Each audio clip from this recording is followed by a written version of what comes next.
It's the end is sigh. La di da da di da da di da. It's the end is Todd. That's me. And who's with me? I'm Nate. I'm trying to get over the fact it's the end of Todd. Todd, are you being canceled?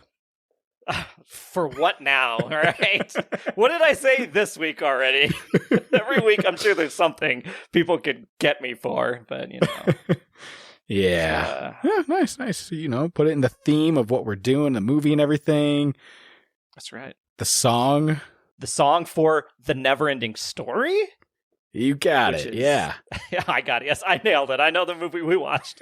Yeah. Welcome to the Indecide. This is, of course, as if you haven't figured out with our very strict clue giving here, is that we review movies and then we find topics within them and then we talk about those topics. We alternate that between weeks. Nate, this week is a movie week. This is the Indecide. Oh my god, I said the Indecide instead of the NeverEnding Story.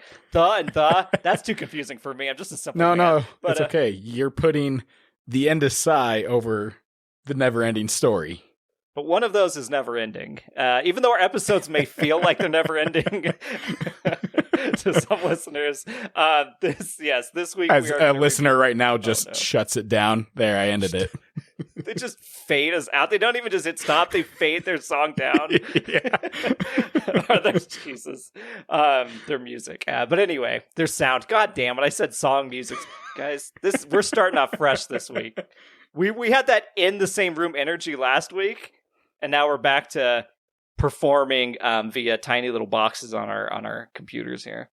Yep. But yes, the longest explanation, now short, is we're going to review the NeverEnding Story a little bit into this episode, and the next week join us as we talk about the themes from it. But before we get into that, sometimes we make meaning out of the meantime so that you don't have to sigh so much, or you sigh as you do these things. Either way, Nate, what did you do in the meantime? I'm sighing over the fact of how many times you said sigh. You're beating a dead horse here right now. Did I say it a lot? I'm not even cognizant of it. Oh no. Is there a sigh counter on this one? So meaning out of the meantime, I went to a concert again. Yep. I feel like that's concert season, so this is just how it's going. It was my too. first time going to Mishawaka. It's a good place. It's great venue up in the mountains. Yeah, it's very unique. It's off the Poudre River, and we took the shuttle going up to the venue. Ooh. No one likes the dry pooter, as the slogan goes. That's You see it on bumper stickers. But yeah, knowledge for you guys. Yeah, it used to be dry, you know. What did you see? This band I never heard of. Wife wanted to go. It was called Hippie Sabotage. Yeah, that sounds right. That hippie sabotage is everything stuff. I do. Yeah, no, it was a good show. Good crowd. It was nice because it wasn't crowded. You know, when you go to a concert and you're just shoulder to shoulder or bumping into people. We had our space there, which was always appreciated at a concert. Yeah, and it's so cool to have the stage up against the river, and you can hear the flowing river. You got the breeze. It's just, I don't know. It's a real cool spot to, even when a concert's not there, go get in one of the laid back chairs and have a beer at their bar and just watch the river. It's great. Yep. No, definitely good place to check out. Other than that, meeting out of the meantime has been just some house chores, the mundane stuff that we all have to do. Maybe someone's doing that right now as they listen to us and they're like, oh, God, I hate this so much. Todd, what'd you do to make meeting out of the meantime? I do listen to podcasts when I'm cleaning.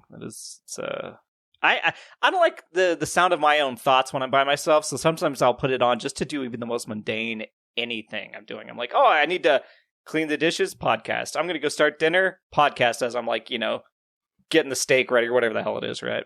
But anyway, that aside, what I did in the meantime was I also went to a concert.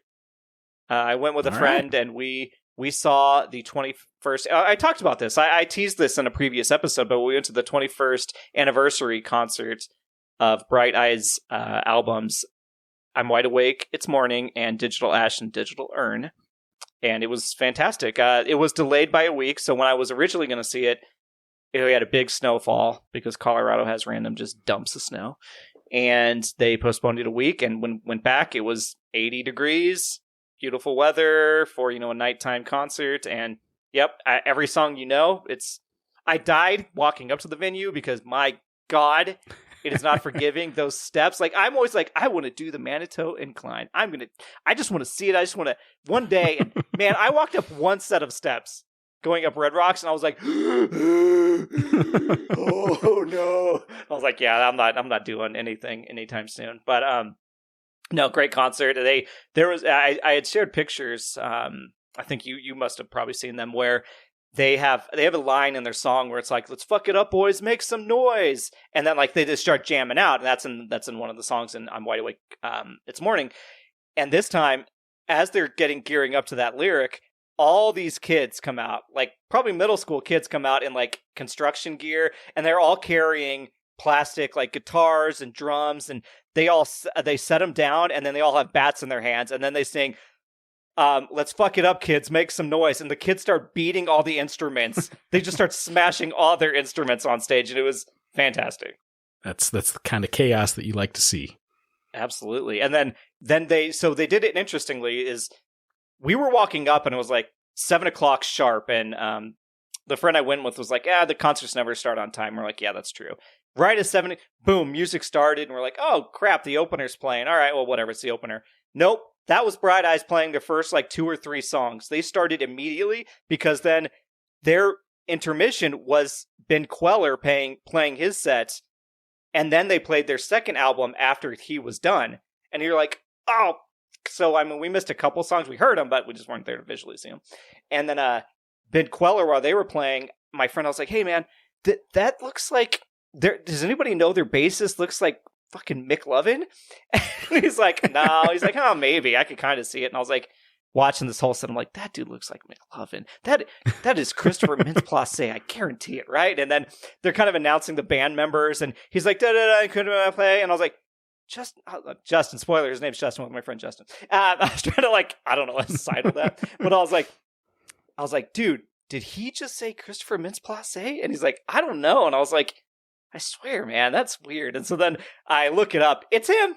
That dude just joined their band in like the late 2000s and plays for them, and just got to play Red Rocks. And it's like, this dude, that's a great career. No, that's incredible. But also, like, to not bring attention to it, just like, no, he's just here to play and jam out. Yeah, no, he was just one of the band. Like, they didn't focus on him. It wasn't like they made like and it's Christopher, like nothing like that. It was rolled off the tongue. Just in, like, every band member got equal, everything. I think it's just cool. Like, that's just maybe a side passion, and he gets to do that. But, and then, so they came back on and played their second set at night. And they have the giant screens on both sides of Red Rocks, right? Like on the stage. Yep. And the screens went like bright red, and all the text was like, we live in these times of like, fuck guys, Trump, all this shit. Like, these guys are the technocracy is running the thing, and all this shit, like, stand up for your, like, it was the coolest, like, biggest cheers, like, of the audience, of just like these guys just tearing apart the administration in the current times, and all the billionaires, and how they're just ripping everybody off and everything. And it was just, I don't know, it was a good, well-rounded concert. And everybody there, I felt like, I was like, oh, these are the people that listened to this 21 years ago. They all kind of have the vibe of like the people I hang out with, and like the attire, and every woman was beautiful. All my future wives were there, as we know. Like, it was just crazy. So yeah, no, it sounds good. And it's just crazy of like, what a move to open your own concert and close out your own concert. Yeah. Yep. And they still had an encore. So, I mean, come on, man. It's pretty cool. That's awesome. Yeah. But anyway, we got some music in the meantime. Yeah. I got something else for you. Oh, I'm intrigued. Did you hear about Ontario and their ticket law that they're passing? Did you say Ontario? Yeah. Is this Canada we're talking about? Yes. Oh, no, I've not heard about this. So they are stopping the resale value of tickets.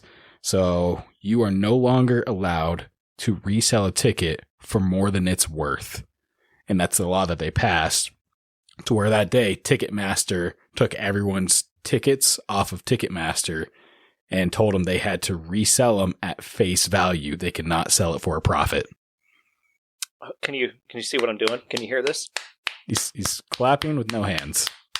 It's my ass cheeks. No, that's real clapping for a real good thing that has been reported here. This is news for Todd. Not that odd. I don't know. I don't got nothing for that rhyme. But yeah, no, that's good news. And it's how it should be. I mean, Ticketmaster is already fleecing you for all the other fees and hidden shit, so they just got one less grift they could pull on the consumer. Yeah, but it's also and not scammers. just Ticketmaster. Yeah, it's the scalpers and everything. Yeah, so that should hopefully dwindle down to where it's like, oh, you want to go to the show? You either buy the ticket at face value. You can't resell it. Like, that's a huge win. And I'm hoping that something like this actually catches on for everything else. Just so that way everyone has an opportunity to go see shows that they want to, rather than scalpers buying up all the tickets, and that's their job of getting money from other people that just weren't able to buy it because they had bots and they're buying it for them. Yeah, no, 100%. They price out fans, like true fans. So many of these classic bands are, still touring and will go through the big venues, even like Ball Arena or whatever in Denver. And they're so expensive that even though they were huge when you were a kid, you're the reason that they're still famous. You bought their CDs and shit.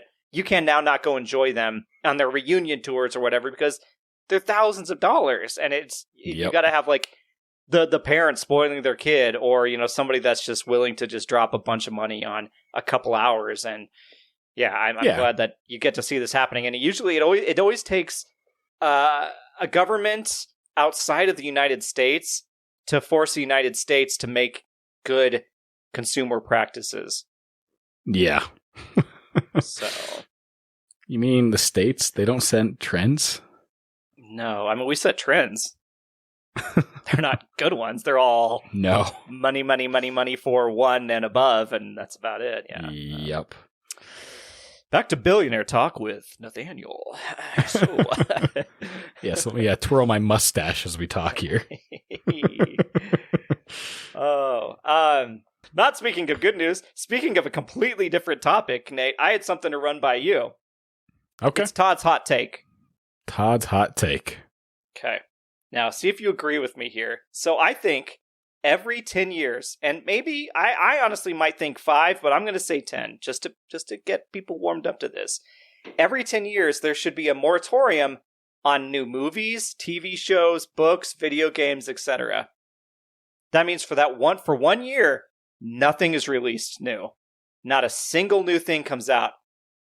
Everybody in society gets to catch the fuck up. You get to watch the things that maybe you didn't get a chance to.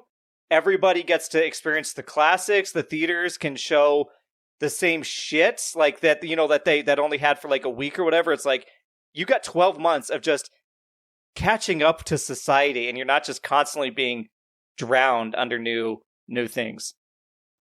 What's your first opinion? Because I have more. I love it. I love it. It's a great idea. But money. Let me twirl my mustache again here. Back I gotta to billionaire hour with Nathaniel. I want my money. No, but I really like that idea of going through, because there is so much content that people nowadays, like the younger generation, there's no way that they can watch everything, because there's always that people like, hey, you should watch this. These are the must-watch movies, but there's so much that you don't know what to watch. Yeah, and it's getting too expensive to keep up with all the different the way they do it through platforms. So I did some research here. This isn't even the research that we do on the alternate episodes. So according to multiple sources, because I kind of looked through a bunch of different, what would you call that? Collectives, like of them, of like, God, there's a word. It starts with a C. Nate, here, help me here, where they combine everything, they collect everything, but it's like a congregate, is that it? Cult? Congregate? I don't know. No, like when you get a bunch of different numbers and you pull them into one thing, it's like what Metacritic does. You take different sources and you put them all into the same. You know what I'm talking about? Yes, I do. An aggregates. Okay, an aggregates. We totally didn't researched this and I cut this back in. Don't worry about that. But Nate, what we're going to do is we're going to start with movies, okay? Okay. So, in 2025, a total of 602 movies were released in the US and Canada alone. Damn. Before COVID, in these two markets, it was about 800 per year.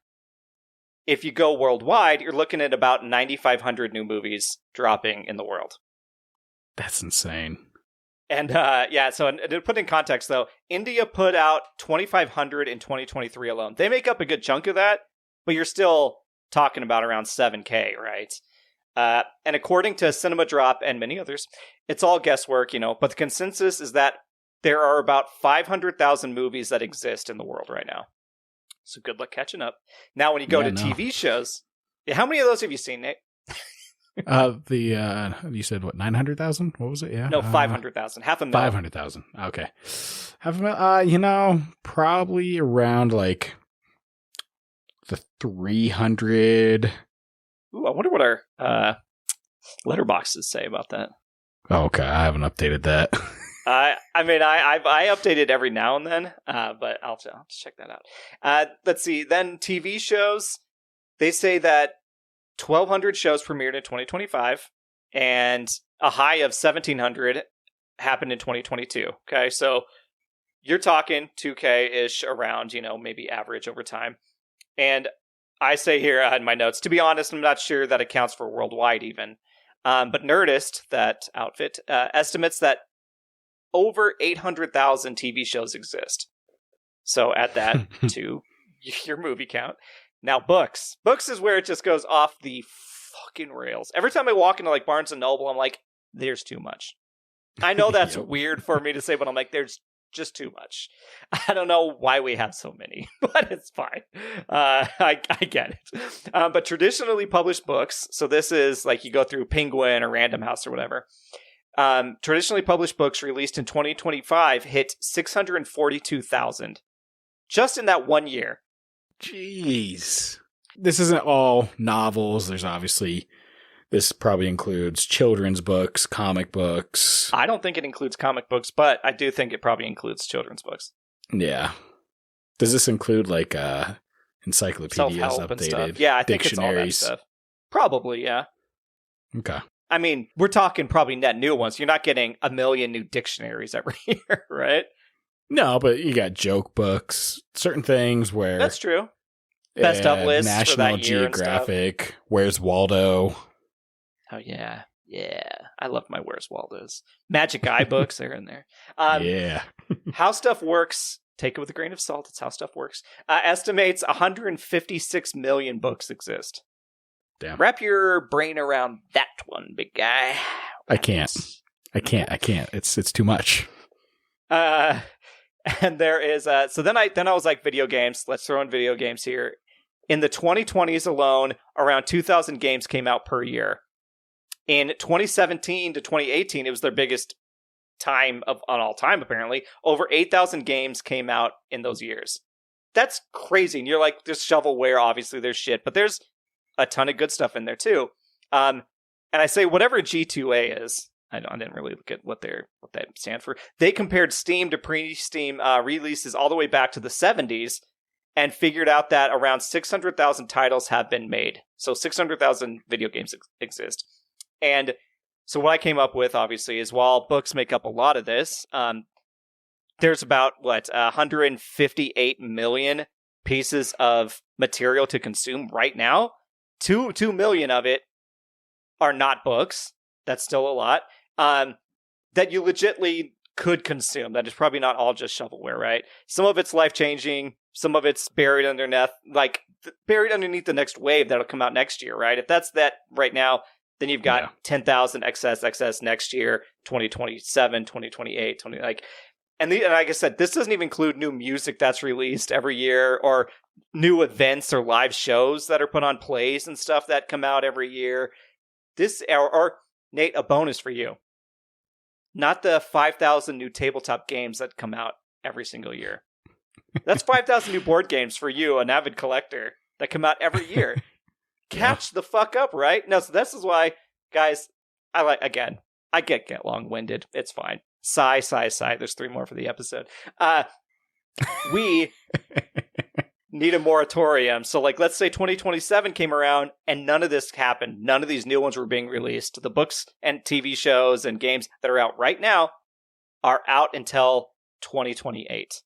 How beautiful would that be to be able, like, oh, I can go back and finish this series, or everybody was always talking about this, but I missed that wave. I can catch up. Okay, so just to add on to it, yep, there's a lot of content, but there's a lot of content that obviously we don't choose to watch because it's like, that's not for us, or read because that's not going to be for us. Yeah, yep.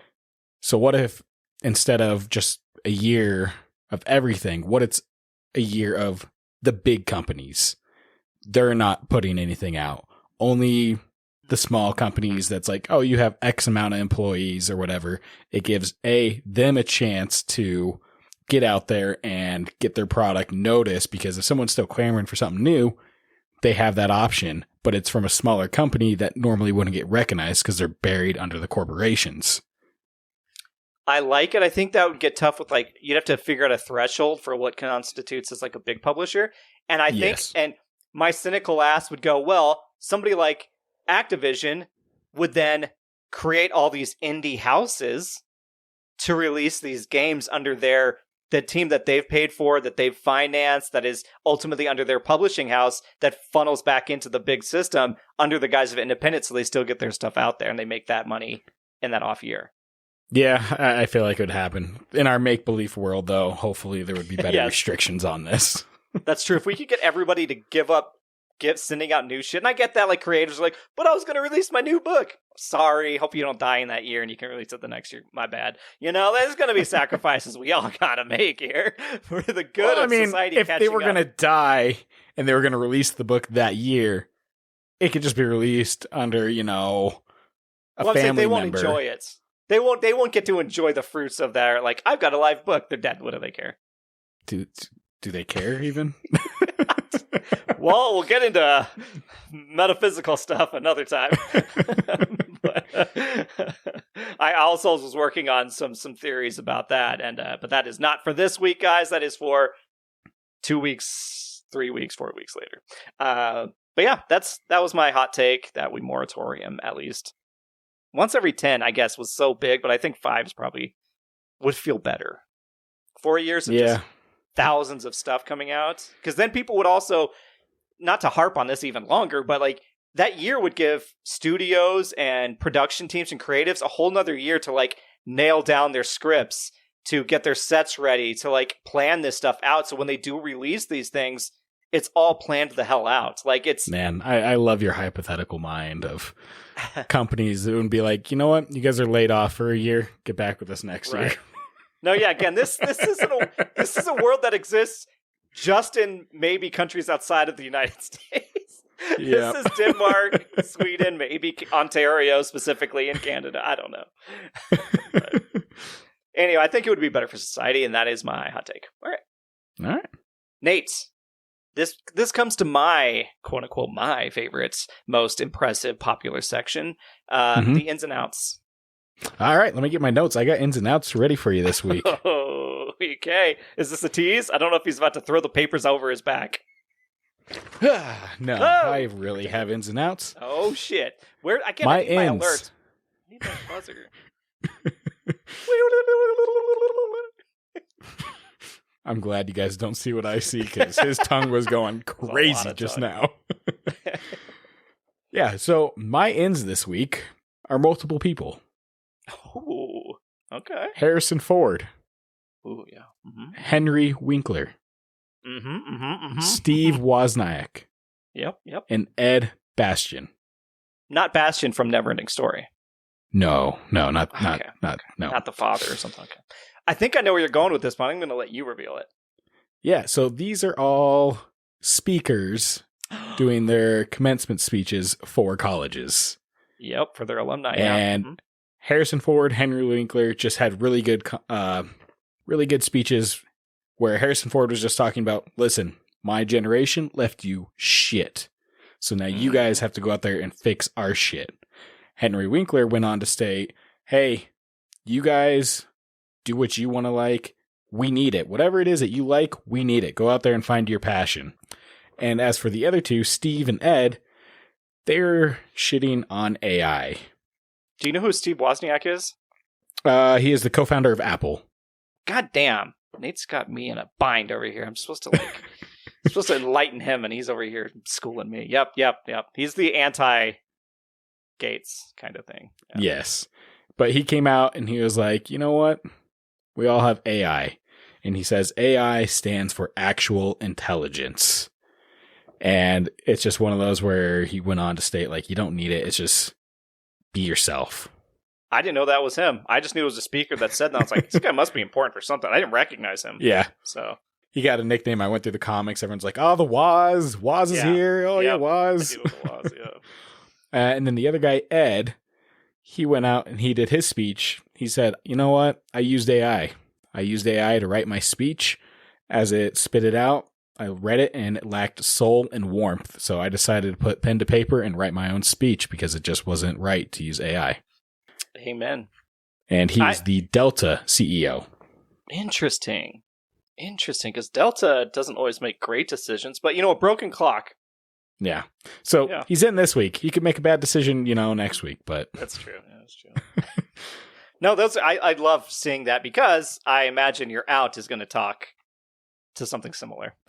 Yes. So my outs are Eric Schmidt, Gloria Caulfield, Scott Bruschetta, and the Glendale Community College.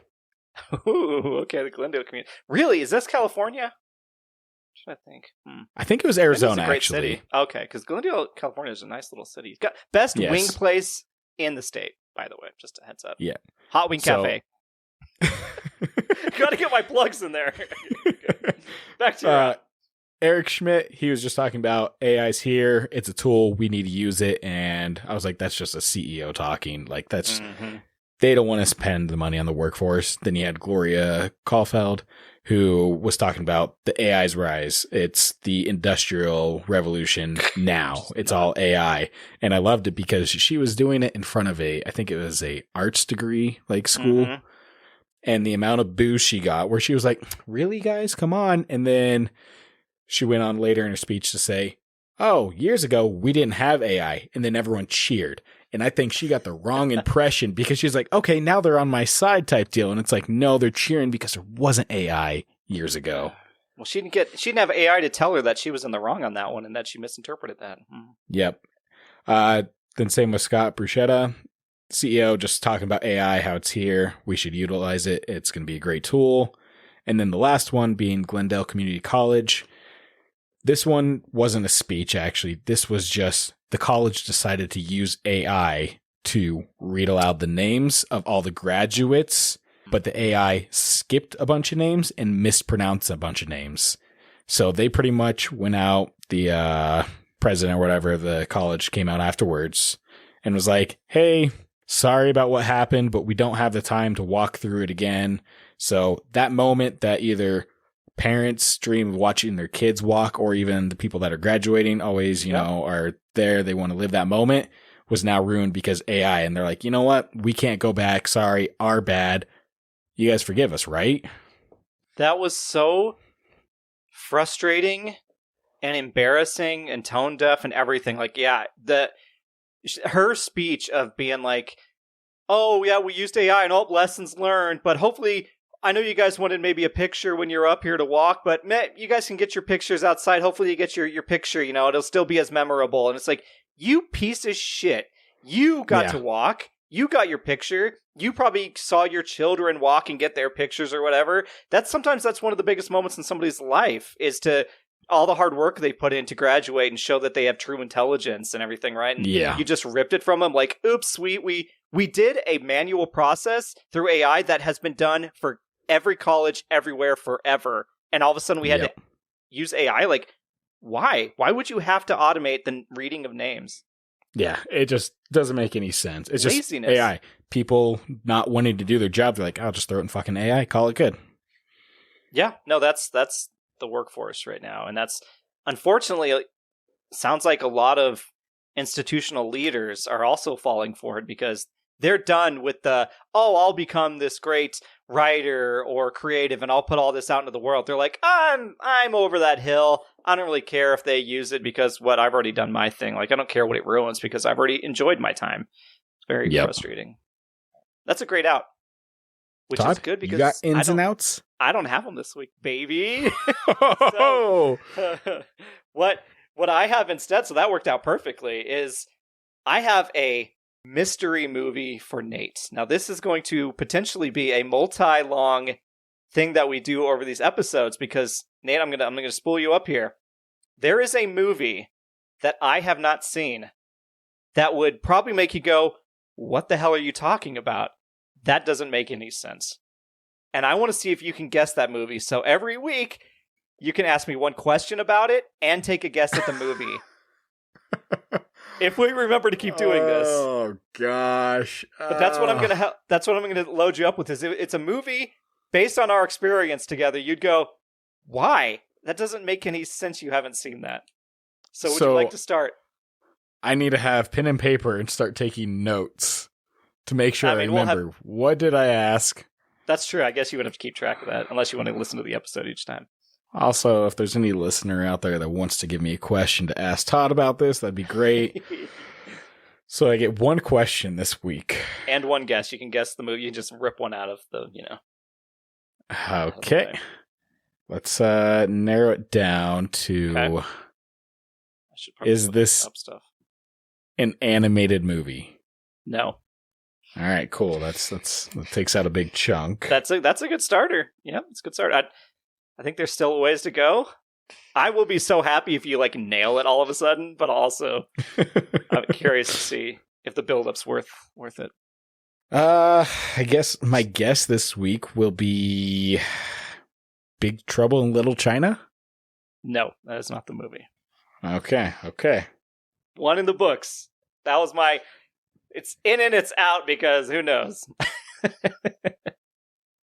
All right, Nate's writing it down. He's going to keep a manual track of this. Yep. On nobody else gets to guess. Paper.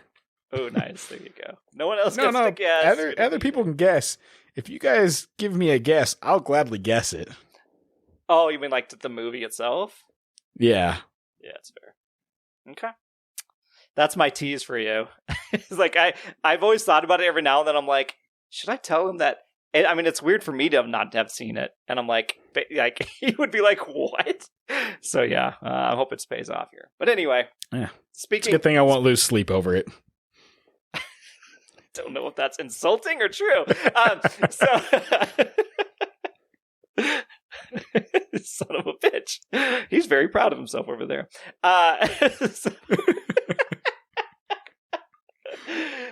Speaking of movies, Nate, this brings us into the thrust of the episode this week, and that is our review of a very nostalgic movie to Todd. A movie, Nate, you say you've seen way back in the day, but it's also from Todd's birth year. It is 1984's The NeverEnding Story. You got it. We're here. Yeah, we're here. What is your experience with this? NeverEnding Story was great because it has the practical effects, and that's something I always really admire with the older movies. Yeah, that they go into the practical effects. It's not, hey, let's CGI this and phone this in. It's real stuff really there. As for the story, it's good. It's just very montage heavy. It can be a little shallow. Yeah. And I watched this. It was on YouTube for me. Oh, what? I had the Blu-ray, baby. And I don't know if it was just on YouTube or something there was some hard cuts where it was just scene's over right next. And you're like, what the fuck? I mean, I'd have to know specifically where it would have cut. I can't remember which ones it was, but you got a watered down version of the cinematic experience that is the NeverEnding Story. I feel because there's 2 cuts on there that was just this seems like a weird cut, but interesting. Well, maybe when we get into the details, we'll find out if there's something I saw that you did not. Maybe. But you have seen this before. Yeah, it was years and years ago that I saw it, where I don't remember it, so this is almost like watching it again for the first time, where I was like, okay, I do remember some of this stuff. The horse, Falcor, all that kind of stuff. Yeah. The iconography. Yeah. Yeah. Yeah. I've watched this over the years. Every now and then I'll pop it in, and yeah, I grew up on this bad boy. How did the movie hold up for you? I think it's, again, like I said, some of the main story can be like, now that you're an adult, can feel a little like, shallow's probably a mean way to put it. I don't even like using that word, but like, it's just not, it's almost like Surf's Up or An American Tale or something like that, where things just happen and you're like, okay, we're rolling with it. It's still a kid's movie at the end of the day, right? You're not stopping to dive into the loss, spoiler alert, of Bastian's mother, right? You're not diving into that where you would in maybe if the movie was made today or in a similar vein. You're kind of going like, oh, his mother's gone, okay, great, and then he's reading his book at school. Like, that's the plot, right? But, as we talk about this, maybe I'll change my mind on that, it's deeper than we think it is. But as far as holding up, I think it's still, it's a 1984 movie, so it's hard to say like, well, you can see the seams or whatever, right? But it still looks great. The creature effects are fun. The fact that they used the real horses, like the giant turtle looks great. Like, everything looks really cool and like tangible in there. And the acting on some of the people's parts is to be hoped for better, and then some of them are, crushing it. So I don't know. Not speaking of the Rockbiter himself, but crushing it. You get my pun on crushing it. Rockbiter. No. Well, let's. You know what? It's hard to talk about this movie without getting into spoilers. Yep. So I'll just start with the synopsis and run us through there. The NeverEnding Story finds Bastian reading a magical book in an old bookstore that takes him on an adventure into the land of Fantasia. And it's directed by Wolfgang Petersen, who passed just a few years ago.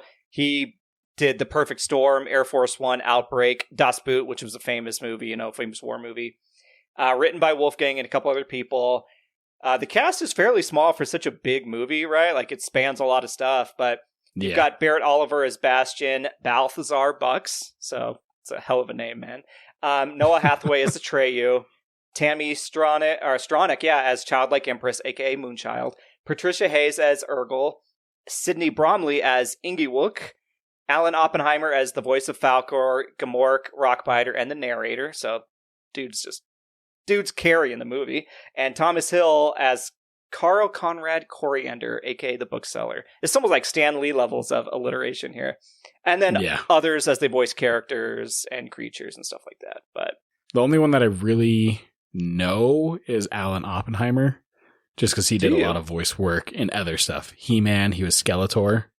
Oh, really? I didn't know that. So, original that. He's done a lot of video game stuff where he was actually characters in some of the Fallout games as well, I saw. I should know him. I do know him technically, right? I'd recognize him. I'd be like, oh shit, one of my favorite characters in Fallout or something. And then I think in one of the animated movies for Batman, he was Alfred. So like he's definitely done a lot of voice work and is well known in that community.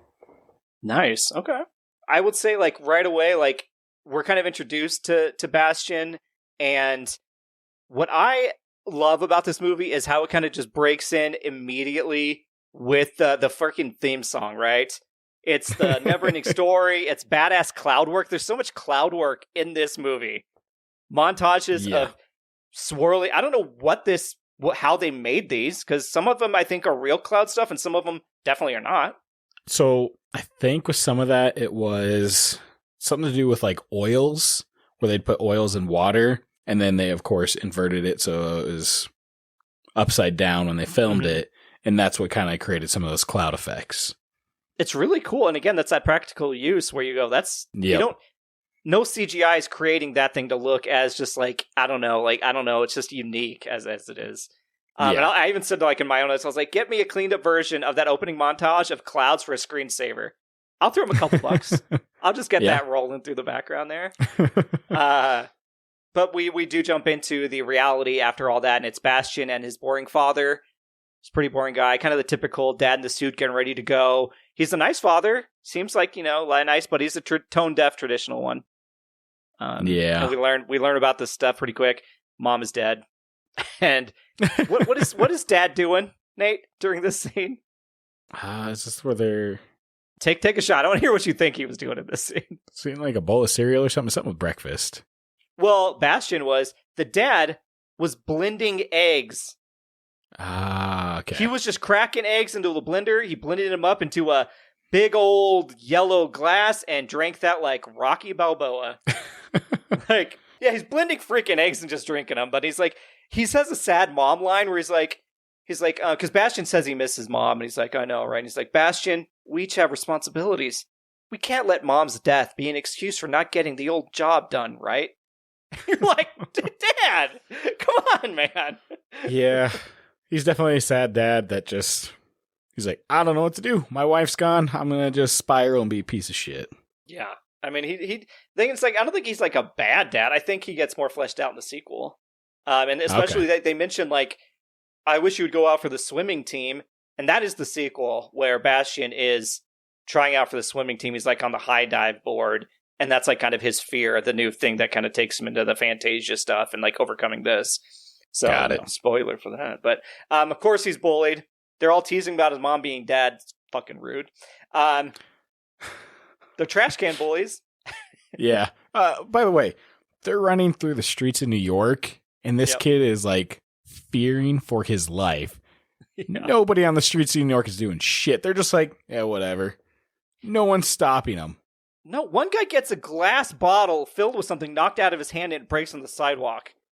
If 3 middle schoolers ran by me and broke something in my hand, they're getting curb stomped. Like, what are you doing? Yeah. Chase them down. And you're a New Yorker. You letting that slide? Fuck no. No. Yeah, because I get it. Like, New Yorkers, they don't care. They're just kind of in their own world. Not when you fucking interfere with their world. Then they're really mad about it. I do not promote curb stomping. Okay. But, like, I was like, they throw him in the trash can, and that's humiliating. It's kind of like the big thing in this movie is he keeps getting thrown in this trash can. But, like, do you ever recall in school, like, bullies putting people in a trash can? I always know the classic, like, swirly, never seen or heard of one getting done. Wedgies. I don't know if that was ever done. Is it just movie stuff? Any of the stuff that was, like, bullies did, it was more of, we did it messing around with friends. Like, right. Give you a wedgie or whatever real quick. It wasn't anything of, like, I don't know you really, I'm going to give you a wedgie. I like to think that, that it's as quaint as throwing him in a trash can. I don't know, he gets out and they're like, you got to go back in. I was like, I guess there's, at least they're not like initiating him into a gang with like chains and shit. But yeah. Bastian got off. Classic movie, easy. But he runs into a bookstore and this sets off the whole plot. And I always remember this bookstore, and I remember the librarian as being way older in my head, but I think those are nostalgia glasses. Like, as a kid, you're like, that dude's old as hell. Dude's probably, realistically, if you look back, probably in his 40s. Like, maybe 50s, I guess, like, right? So you're looking into a mirror. I already made the call that is, I didn't need you to, I wasn't teeing you up here, okay? Grumpy old Todd, get out of my store, what are you doing?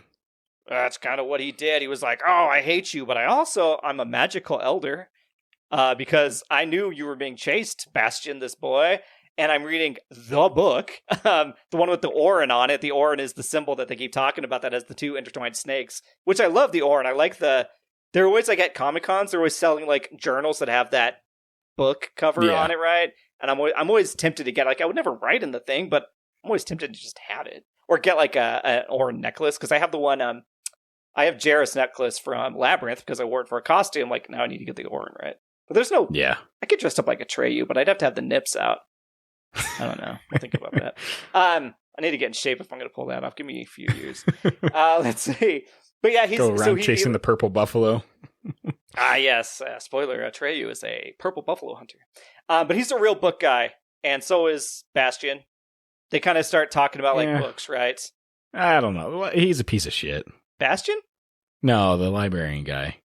Oh, you think the librarian guy's good? He's like the magical guy that sets him off on this adventure.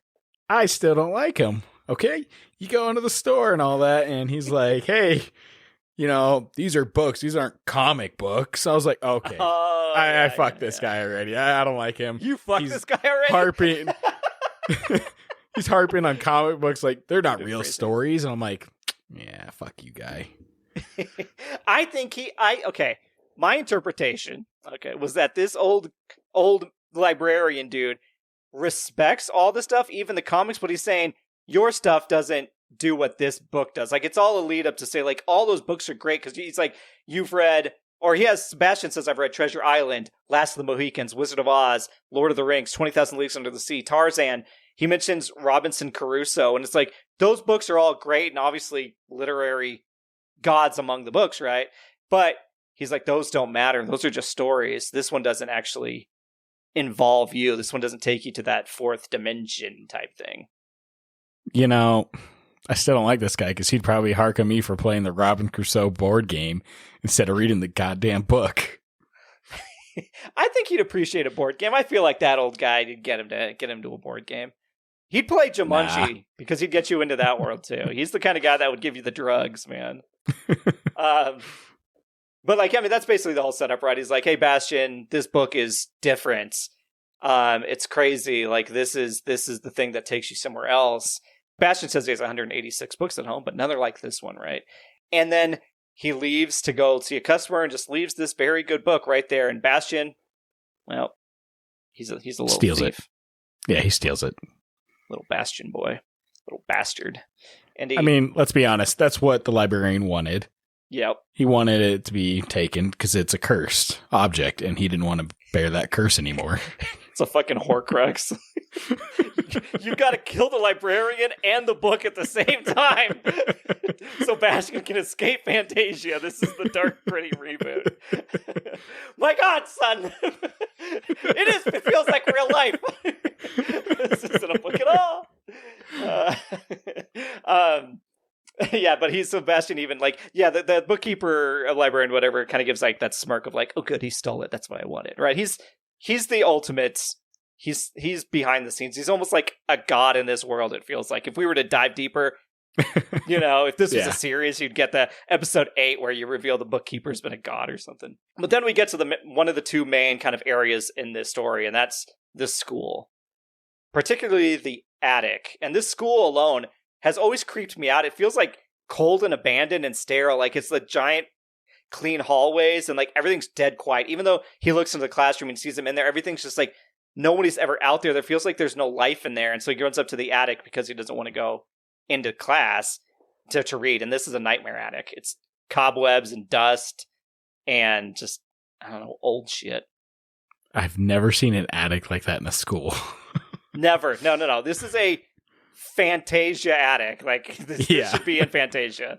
There's skulls, there's half-melted candles, there's mannequins. Like, yeah, it's like, you think this, like, maybe it's the old theater department they forgot about. But Bastian must go there for his Bastian time, where he, like, goes up there and he must read a lot in there because he knows where the key's hidden in the broken fire escape thing. But he's got to deal with the janitor and all that. Yeah. Well, apparently the janitor's never been in that room in his fucking life. So, yeah. Come on, man. This shit is rickety. The window blows the deal. open multiple times. He goes up to the janitor like, yeah, I'll clean the attic if you let me in. Yeah, fucking go for it, kid. Have a heyday. Walks away. I'm never going to go in that fucking attic. I don't care what he does in there. He's like, what attic? He just keeps going. This reminded me when Bastian like looks, he looks in the classroom and he goes, I'm not going to go in there. I'm just going to go read all day, right? When I was in elementary school, I don't know if I've told this story on the pod. Have I? I don't know. I must have been 3rd grade or something like that, but I left for school late, and I was walking from my home to the elementary school, and I remember getting to like seeing the front of the school and picturing, oh, I have to walk in there late. Everybody's already sitting in there. They've already called attendance. This is going to be awkward.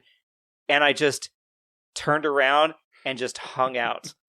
I just hung out on the streets. I hung out around my trailer park, like by the shed and stuff, until the point where the school called to check where I was. They had people looking for me. My family knew I was missing. I was just like, I don't want to go in because I'm late. This is awkward. And so I should have been Bastian in an attic reading a book. No, instead you're in a shed reading a book. I was outside of the shed. That's, I think, where my stepdad at the time found me, was just sitting behind the shed, just like with my backpack. I was just going to wait till school's over and go home, right? So, what are you doing with those magazines, son? God, if only I had more cooler things to look at than probably stare at the street. I don't know what I did, but walk around my neighborhood. But anywho, that's a Todd thing. But anyway, we actually do get into Fantasia, Nate. Yes. And it's a very quick introduction because it's just throws you in where you have the guy and the racing snail, the other like goblin or whatever, and his stupid bat. And then you get introduction into the rock guy as well. Rock biter. Yeah. He's kind of the most famous one, I think, of this group. Like the crew of Goblin and top hat guy with his race or whatever. They always uncanny valley. That's probably not the right word for it, but creep me out. They always did. Even as a kid, I was like, these guys feel off. Something doesn't feel right. These almost feel like real human brains that would work in a society, but like in this, they're just hanging out in the woods together. Just chill, and it's like, what is happening here? But it's always, I think it's a really good job, though. What they do is they introduce you right away to this magical world of, hey, this is not the normal shit you're going to see. Because even with the Rockbiter, they did like a really good job with perspective as far as like, oh, look, these are tiny guys. Oh, then you got this giant Rockbiter guy. And it's really always cool to see that play with filming and seeing the perspective. How do we make this normal person look bigger than the rest? Yeah, and I liked even like them dropping probably like the painted foam pieces as rocks onto them. Like when he's chewing the like whatever this like great rock he found in this area, and it's like these guys, he must kill a lot of people. This rock biter and his family. His family that's now gone. It's like it's a horrible tale. Like this, the sadness behind the plot of this of everything disappearing just in front of them is terrifying, especially for a kid's movie. Like when you see this and you're young, you're like, holy shit, dude. We're introduced to like the concept of the nothing, and it's exactly what it sounds like, right? It just, the land is disappearing in front of you. It's almost like people picture like the end of the world, like, or the flat earth shit, right? With the ice wall, but like beyond that would just be space, right? Like you look out your front door and it's just the void of space in front of you because everything erased. It's not like it's sinking into the ground or got blown up and there's pieces left. It's just gone. There's nothing to ever go back to. And that's terrifying. And this is what we were introduced to. And this group of people is from the west, the south, the north, probably the east, heading to the Ivory Tower because I feel like that's where the answer is. Because who's at the Ivory Tower? Well, the princess. Isn't that the child? The childlike empress. Oh, Empress. Oh, okay. Okay.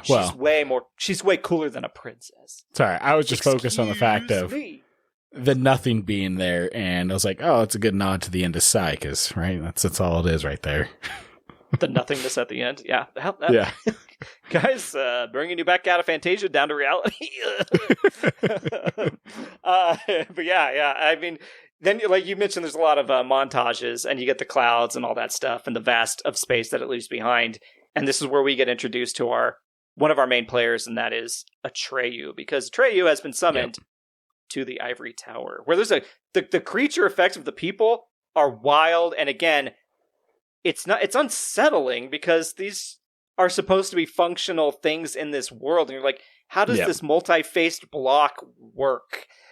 Well, I think in that moment there, it's kind of like a shot of like whatever the Great Hall is, and you see a lot of the characters there. This is something like I didn't know, but I remember seeing it on other like pages where, there's Yoda there, there's Chewbacca, they have Mickey Mouse there, like some of the Ewoks.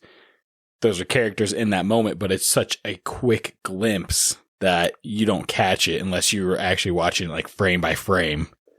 I've seen this movie a ton of times and I've never caught this.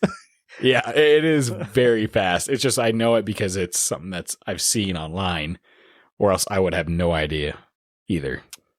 Okay. I mean, I love when sometimes with the creature stories they do that kind of thing where you'll see like a C-3PO emblem and like a different property. Like I think the is it Indiana Jones? I think one of the crests or something has like C-3PO or R2-D2 like in it or something. Like it's just these little nods between filmmakers is really cool. Yeah. Well, I know the director became friends with Steven Spielberg, and I think Steven Spielberg has something from the movie. Yeah, let me scroll down to my fun facts, Nathaniel. Let's see. Sorry, I'm jumping ahead here. No. These are fun facts can come at any time. That's why they're fun. Fun fact number 3 or number 5, Nate. If you read fun fact number 5 for the audience. Oh yeah, look at that. What Todd says is the original Orin, yeah. The original Orin for this film now hangs in an enclosed glass display in Steven Spielberg's office, who was friends with the director Wolfgang Petersen. Steven Spielberg also helped with editing and marketing of the film to get prepared for the American market. That's it. Yeah, good job. That's Todd's fun fact. that's my one fun fact. No, there are multiple. Don't you worry, team. If you're like, where are all the fun facts? We have some. Back to the creatures and stuff like that. That's like this whole scene is like, you know, the Empress is ill, and we need this warrior is destined to come and save us from this. How? That's probably what I mean when I'm talking about shallow plot. There's no reason a human whatever in this world could do anything from a void of space being destroyed. There's nothing to do. There's nothing to fight, but they need this warrior from the plain. Isn't this the Plains tribe that you said hunts the purple buffalo? But they're like, yeah, there's a prophecy. No idea. He shows up. They're like, it's just a kid, and it's like, yeah, it is. But it's apparently he's the only Atreyu out there, and he's gifted the Orin because they say whoever has the Orin speaks for the Empress. It's to guide and protect you. How? Again, just because somehow. I don't think Orin ever does anything for him in this movie. No. Isn't it just like pretty much supposed to protect him from the wolf, Gamork? But it doesn't ultimately, right? Yeah. I don't know. No, I mean, maybe that's what they thought before it didn't happen. They're like, this is what it'll do. And then they forgot to write that in. I don't know. But I'm starting to think that this story was made up for just Bastian. And anyone that gets this book gets a different interpretation of the NeverEnding Story. Well, yeah, the cursed book. I get it. Yeah, it makes sense. Yeah. That's why the world is disappearing. The nothing was taken away, and so the story of the librarian is slowly starting to take away Fantasia, where now Bastian has to create his own Fantasia. Fantasia v. Fantasia. Yeah. I like it. And by the way, the name Atreyu, have you heard that name before? There's a band called Atreyu. They are kind of like hardcore punk and maybe metal. And like I put in the notes here, I think our skateboard expert, Chris, from season 2 of this podcast, probably knows about them, if anybody. So I'd be curious to know if they do know this Atreyu band. I tried listening to their top songs. It's not my style, but I also don't recognize them. But I know that they're big, and they named themselves after this Atreyu. Damn. Yep. And so then, I mean, now to pivot harshly, the movie, so you introduced to the hero, then you're introduced to the villain, which is Gamork, which is a badass evil green-eyed wolf. And like I said, like, does the nothing need Gamork? No. Besides they don't. Giving something physical for Atreyu to fight? Yeah, the nothing is just the destruction that takes over everything. Gamork is that physical. Oh, that's scary. And I guess he's in place to stop Atreyu from saving it, but we don't know how Atreyu... We do... I mean, again, the movie does at the end tell us, like, how this all made sense, right? But tangibly, you don't need the wolf when the world's getting ripped away. You don't need Atreyu if the world's getting ripped away. But it makes for a great, fun adventure. And again, as we it's going to give whiplash, but we keep going from real world to Fantasia back and forth. And I just say Bastian is a fucking nerd, man. This guy is not beating any allegations. Like, the way he talks to himself when he's in there, he starts to eat his sandwich. He takes a bite and he's like, no, not too much. We still have a ways to go. Now, Nate, speaking of previous guests, have you ever seen Kat stop in the middle of reading a book, go to take a bite and go, no, there's too much left to go. Put that sandwich back down to keep reading? No, she has not, but she's very invested into those stories at times where you'll hear, are you kidding me? Or no, don't fucking be stupid. And oh, she's Bastion. She's Bastion Balthazar Bucks. She gets into the stories 100% and is invested in them. Which is good. I think it's just funny, but ain't beating those nerd allegations, I'll tell you that much. But then we do, Nate, they take us to, I think one of the most iconic pieces in cinema history, with an iconic scene that everybody knows. Even if you've never even seen the movie, you've probably heard about it. And this is the Swamps of Sadness. Yeah. This is the iconic horse stuck in the mud going through the swamp and trying to pull Artax out of the mud. And you have a tragic moment of, no, this horse is going to die here. And it sticks with everyone, I think, that watched this movie as a kid. Because as an adult, you're like, okay, it's not as bad. But as a kid, it's a scene that sticks with everyone. Yeah, it's not a particularly long scene, but it's emotionally weighted, and you are watching a real-life horse like slowly sink into this swamp, black bog type thing. And yeah. Trey's screaming, Artax, move, damn it, move. Like, come on, Artax, don't give up. And you realize this creature is getting so sad and losing its willpower to live that it just accepts, I want to die here. Yep. The horse goes all the way down to where just the head is showing. And then it cuts to just like the somber music. And he's just Atreyu sitting there in the mud, no horse to be seen. Like, he just lost his best. Like, kids, we grew up on this. This is why we are the way we are. When these kids grow up on different things, it's like, yeah. We grew up with the horses were fine. There was 2 horses, by the way. That's like a huge internet rumor. It was 2 horses, and the horse never went below the neckline. And they said they worked for many months and a long time training these horses to remain calm as they are sunk into up to their neck in just like this mud or whatever. And it's a great practical effect.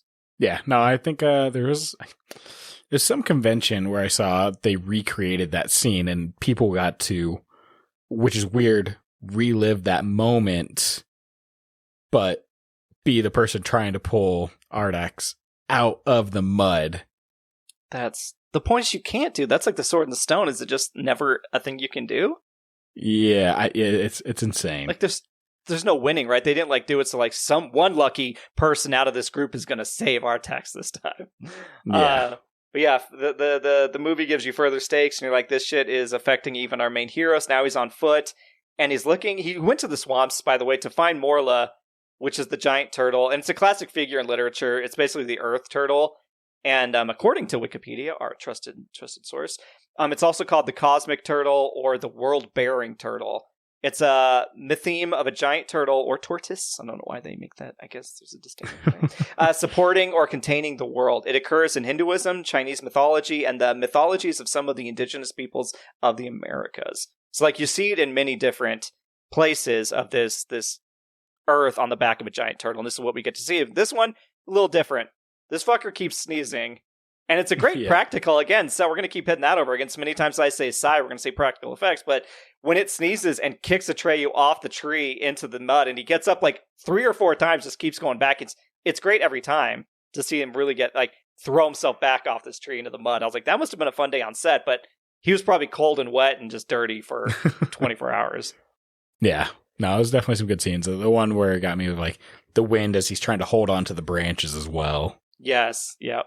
And what I kind of liked about this movie too is that even though we're obviously, as the audience, we're watching him jump between the real world, the Fantasia, blah, blah, blah, it's starting to cross over and break that fourth wall almost, where Bastian screams, and I don't know why he screams at seeing Morla out of everything. We've already seen Gamorreek and he didn't scream. He sees a giant turtle and he's like, ah! He's a fucking nerd again. But they kind of hear it. Atreyu's like, the fuck was that? Morla's like, huh? And it's like, okay, Bastian is influencing this world already. It gives us that hint that there's more of that to come. And it must be written that way in the book. Like, there's the NeverEnding Story, like, real book. It's based off of a book, right? And I've never read it, but now I'm curious to see how they do those breaks and, like, the narrator talking about a narrator, talking about breaking the narration, right? You have to almost do it in a very interesting way. Is it just a giant Mad Lib where it's just like, all right, go ahead and fill it out for whatever you need? Yeah, basically. Yeah, like it's like the old was it Goosebumps books where you could choose your own adventure? You'd go to page 72 to finish this line, this quest that you went on to. And speaking of quest, new quest alert, ask the Southern Oracle. Because now he's like, oh, I talked to Morla. Morla says I got to go talk to this thing. Right? And you're like, well, now Atreyu's got a new place to go. But it's so far away. How will he ever get through this? Yeah, this is where Gamork starts chasing him down, and he actually ends up getting saved by Falkor. Dude, Falkor is a legend, dude. If I were to ever get another pup or something, I would name it Falkor. I've always thought about calling a pup Falkor. So, do you need to go to Germany? I think it's in Munich, and I think it's like the Munich movie museum or something like that, where they actually have a giant scale version, like I guess live scale version of Falkor, where you can actually go and sit on him and get pictures. I do want to do that.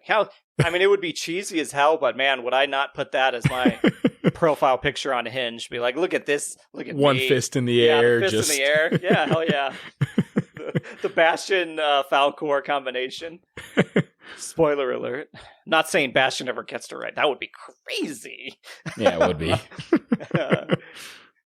But we get the attic gets even worse. So now it's become nighttime. The storm is starting.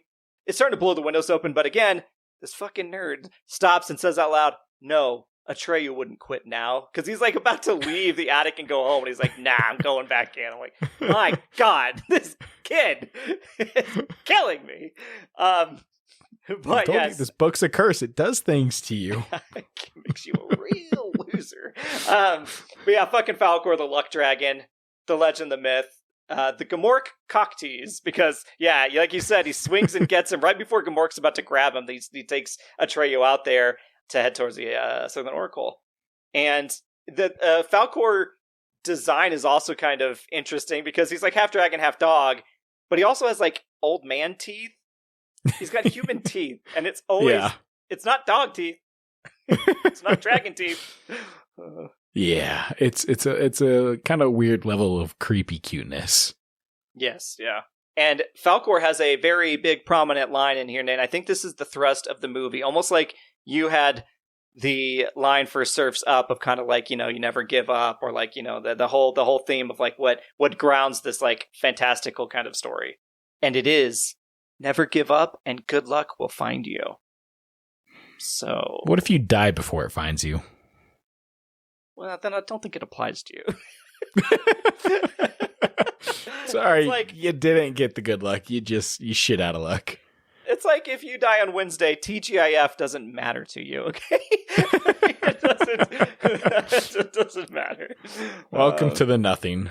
Yes. But then we do get to our next kind of, I don't know, classic character design, and it's the Southern Oracle couple.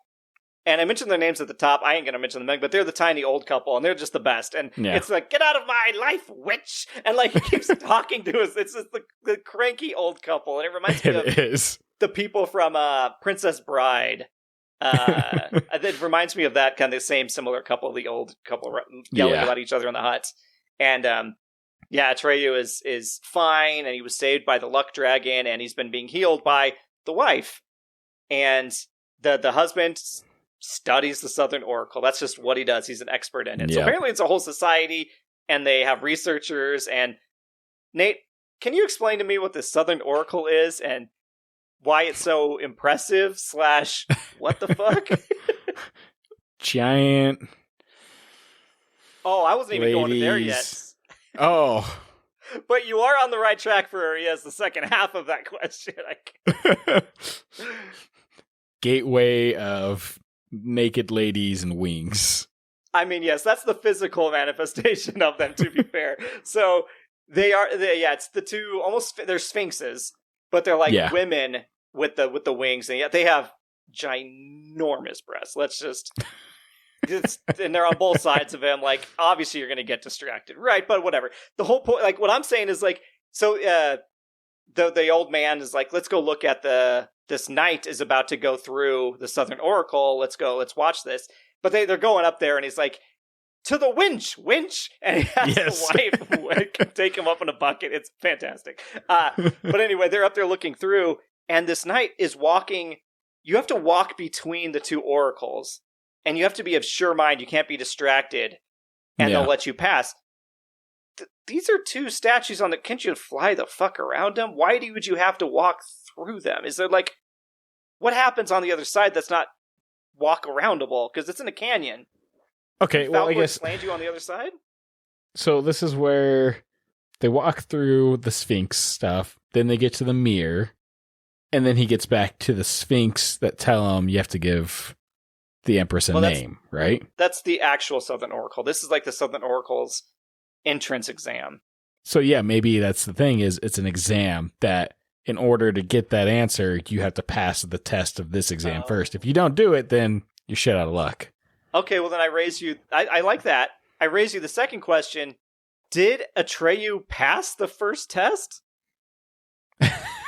You know, I feel like, yeah, maybe he did, because he had confidence that he would make it through. So therefore, they still had to fire that shot. But he hesitated for such a long time, and they're like, run! Everybody's like, run, fucking go, man! They're beaming up. And it's fair. It's crazy.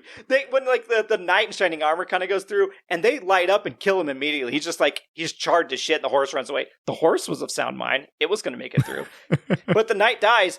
By the way, where's the body go? It's just like laying there. It's like, this should be a pile of bodies. That's the other tragic thing, is like a kid's movie. Atreyu goes up and just sees this burnt corpse in armor as a kid's movie, and you're like, so that's there. Okay, cool. Yeah, and when he starts to walk towards it, and the eyes start to like tease, they're like, oh, we're opening. Uh-oh.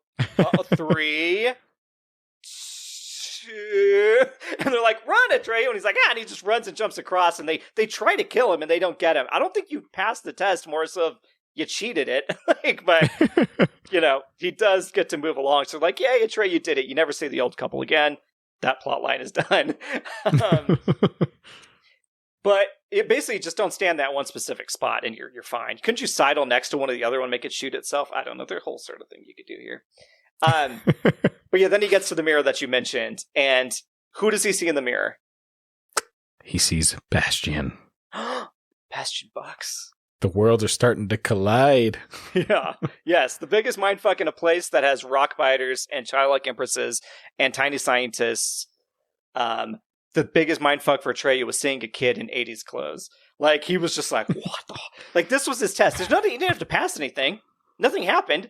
He was just like, whoa, that's wild, and then walked through the mirror to the Southern Oracle. Well, like, they explain the mirror. They're like, oh, yeah, you go through the mirror, and it's like the kindest men will see their biggest flaws or whatever, and then there was something else that was said. I can't remember. When he said it's, like, crazy worse than the first test. Yeah. What? He's like, oh, look, this kid with a mop top reading a book in front of me. But did he also state that no one never makes it through the first test? Yes, so how would you know what the second test would be if no one's never made it through? He's an expert. You tell me. Okay. That's why I'm thinking you could just fly around and walk to the next one. But the knight just really wanted to see if he could do it, and Atreyu just ran off immediately to do it. They're like, what are you doing, boy? Like, you just got here. It's the Lord of the Rings aspect. The eagles can't fly to Mount Doom. Falcor can't fly you to the end. I like it. What else I find confounding? Again, I love this movie. It's great, but the logic doesn't always work right.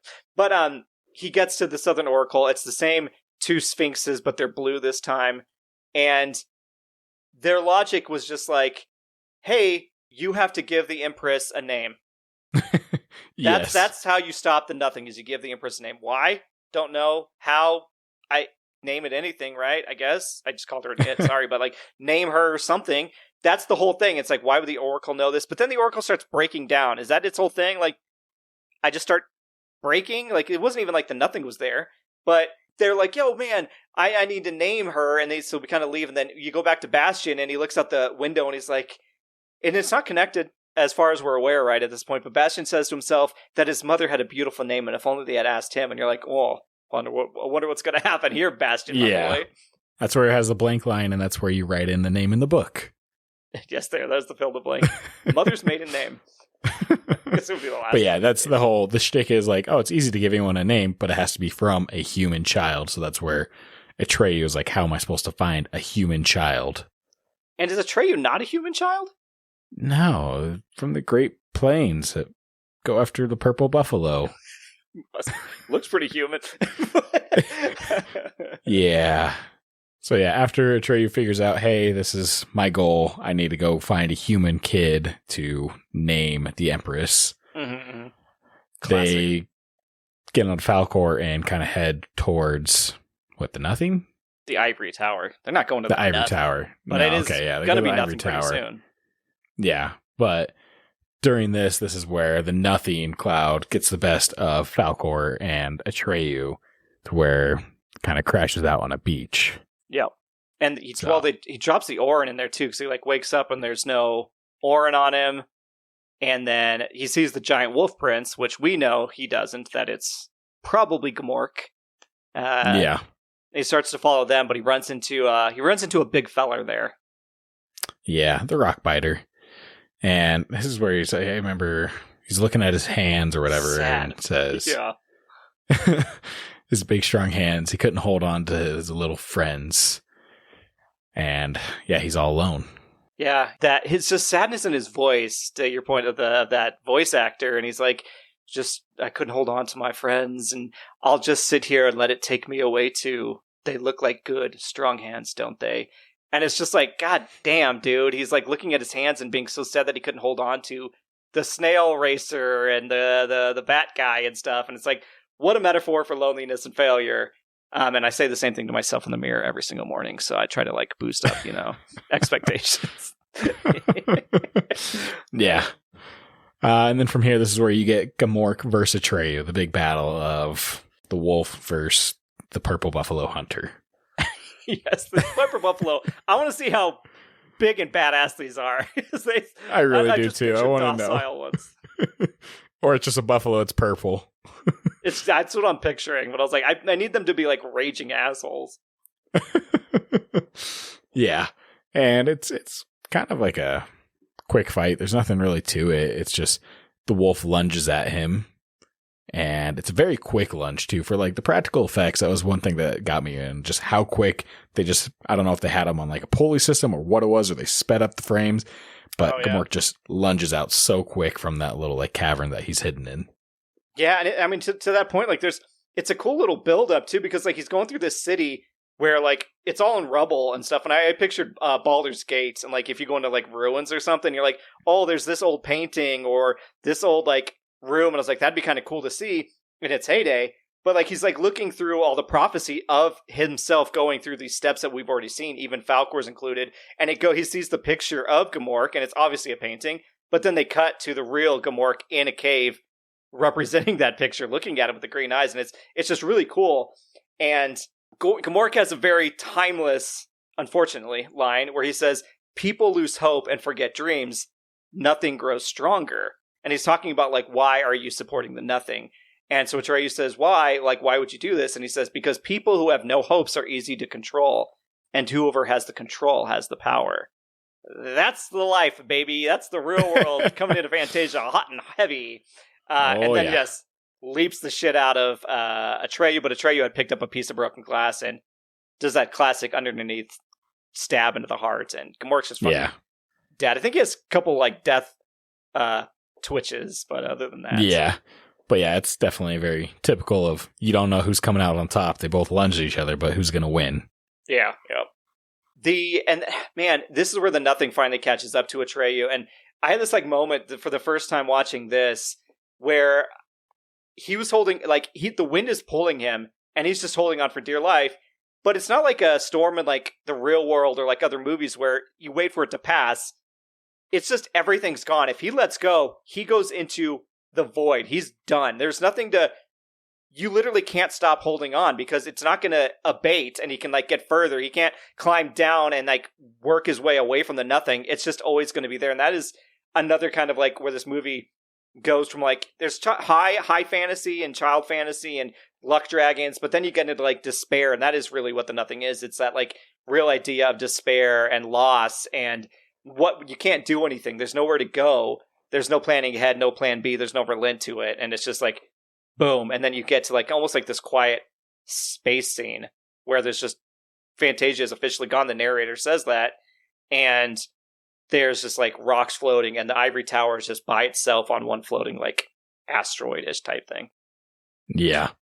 Now this is where I can't remember 100%, but it was pretty much Bastian comes in to give her name, but he's a little hesitant at first, right?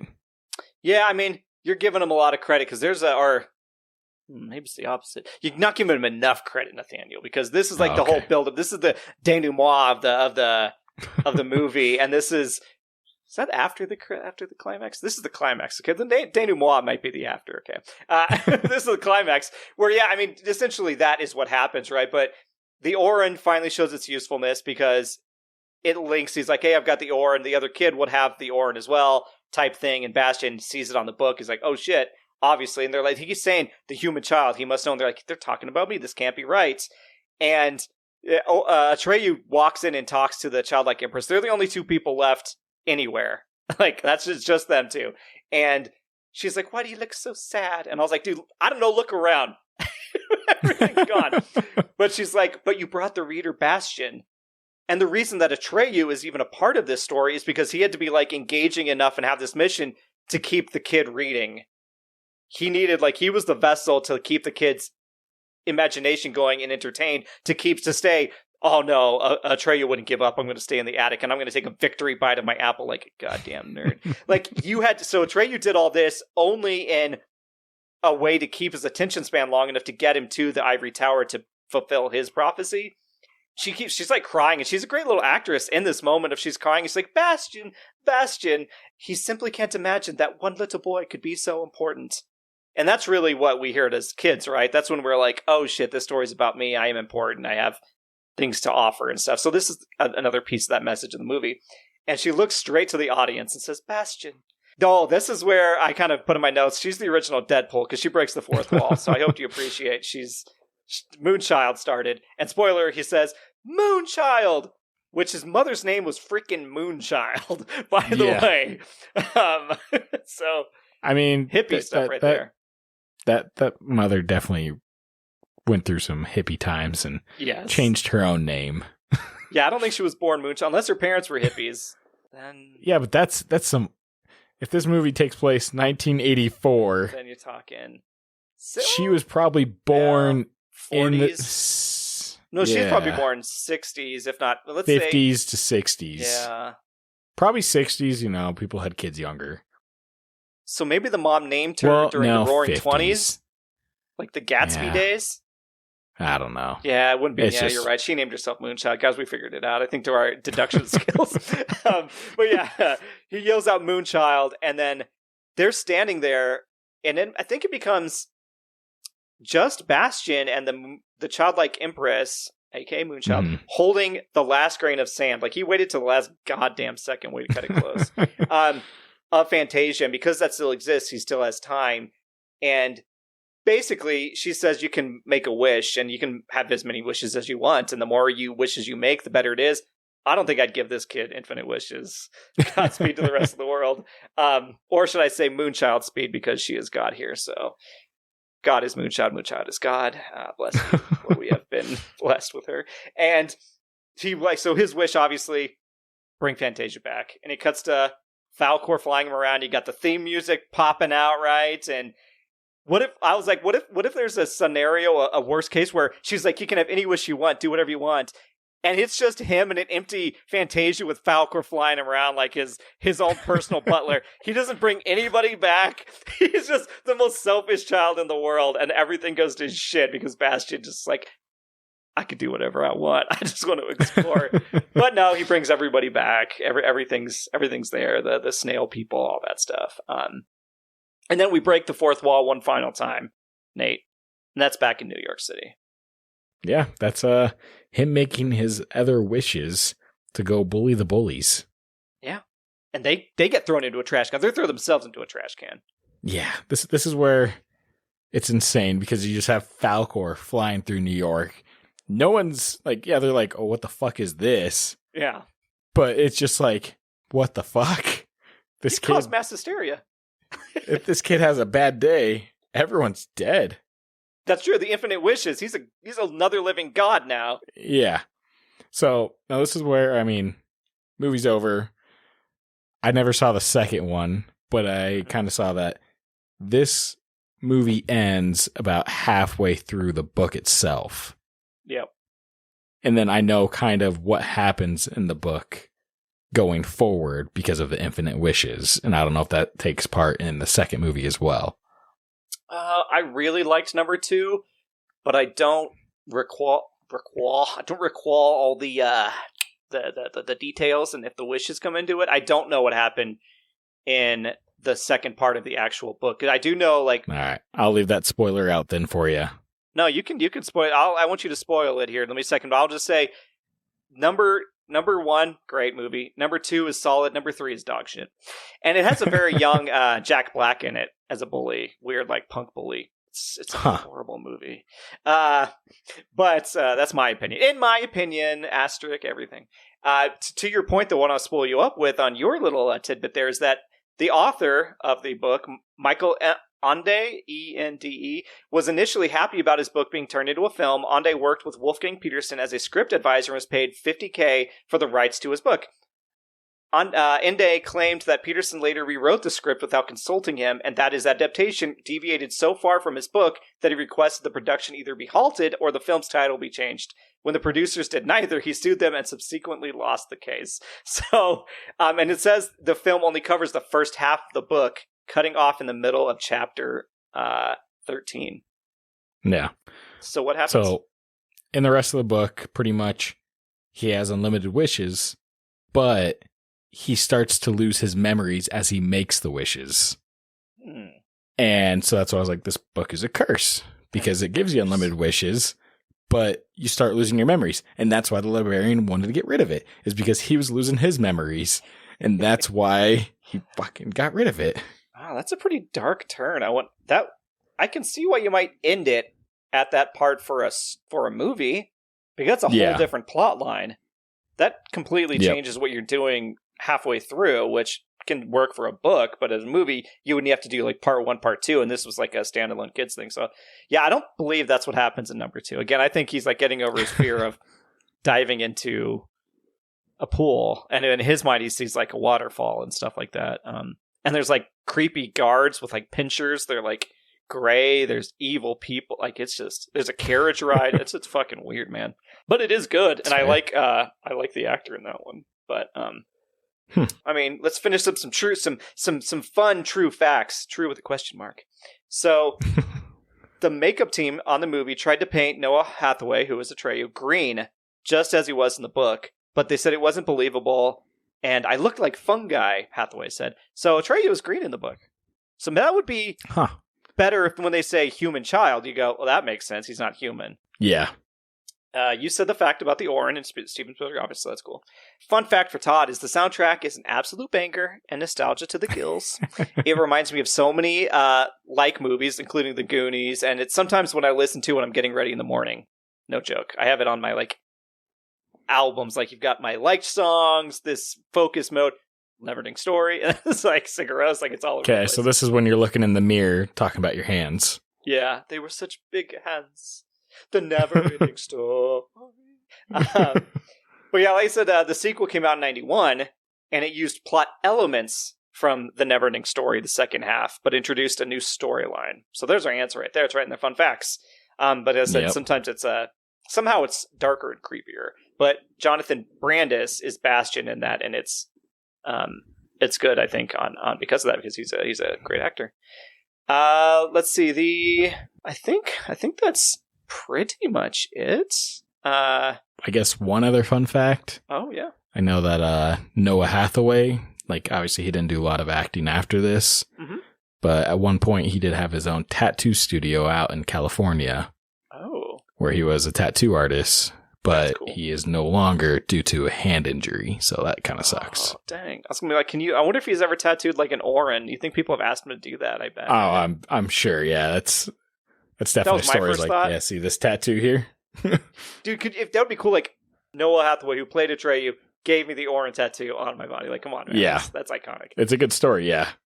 Oh, I do have one more fun fact on my personal side ones here, and it's from drewmackey.com, and he talks about kind of the whole, there's a whole conspiracy. People didn't understand what he yelled, what he named her, because when he yells Moonchild into like the storm, and it's like muffled, and everybody's like, what the hell? I can't, like, I as a kid I didn't know until I was an adult, like, what the hell was her name? What did he actually give her? Because she doesn't ever say it again in the movie. And it says the original German in which Michael Ende wrote the book, I keep changing his last name, is Die Unendliche Gesicht. Nate, you can get me on this now, if we're being technical. Gives the Empress's new name as Mondenkind, the native form of Mondkind, because in German that case can make things sound more stylized, more old-fashioned, and so that kind of moon, Monkin, Moonchild, etc. And somebody's like, well, wait, doesn't Bastian say that he's giving the childlike empress his mom's name? And there's a tweet by Tammy Stronach, who was the childlike empress, who says that upon being asked about the name, she says, well, wonder no longer Bastian's mother's name was Moonchild. So you're like, great, she's confirmed it. And then there are actual claims, and people were like verifying it on Reddit, whatever, take grain of salt stuff, that in the VHS and old versions of the movie, when you get to that scene, the subtitles stop, and it doesn't actually tell you Moonchild. Like, it never says a name in there. You don't actually get to hear what he yells. They just never, it's just not in that. So I'd be curious to get like an old copy and see if that's true. Yeah. The Drew Mackey stuff, that article had so much on there, and that the story just goes crazy into this. And I said there was only one more fact, but apparently I had a little bit here, so bear with me for another fun one. But it says, lastly, in the book, there's someone called the Old Man of Wandering Mountain, whose job is to write down everything that happens and has ever happened, and he writes it in a book called The NeverEnding Story. And so Drew Mackey says, meaning that The NeverEnding Story is a book in the fictional universe of The NeverEnding Story that Bastian reads, which is itself a fictional book in the universe of the book, The NeverEnding Story, that exists in our world. So wrap your mind around that. In fact, the first book may be the literal representation of the realm of Fantastica, which is Fantasia in the movies. It says, once she arrives at his home, the childlike empress demands that the old man reads her this book, and he does so hesitatingly, beginning with the first words that begin the literal, real-life book version of The NeverEnding Story that the human reader is currently holding in their hands. So it's summarized in broad strokes until the point in the old man's telling where, in fact, the childlike empress arrives and demands that she tell him the entire story, at which point the story cycles all over again. Because every time he tells that story, he has to come back to her showing up to start him telling the story again. And so this, as far as the book is concerned, is a literal never-ending story that has now trapped all of its characters in an eternal loop.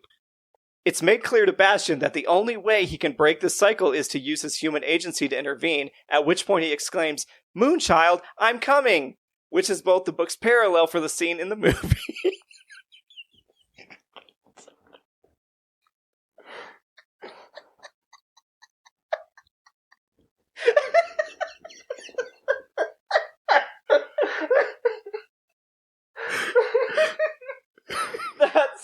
That's what's in the book, man. I don't know what to tell you. Oh, fuck.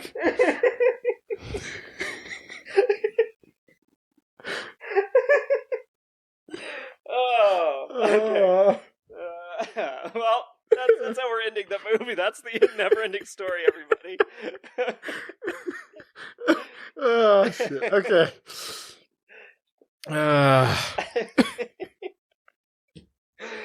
All right. Well, after all of that, yeah. What do we doing next time on the episode?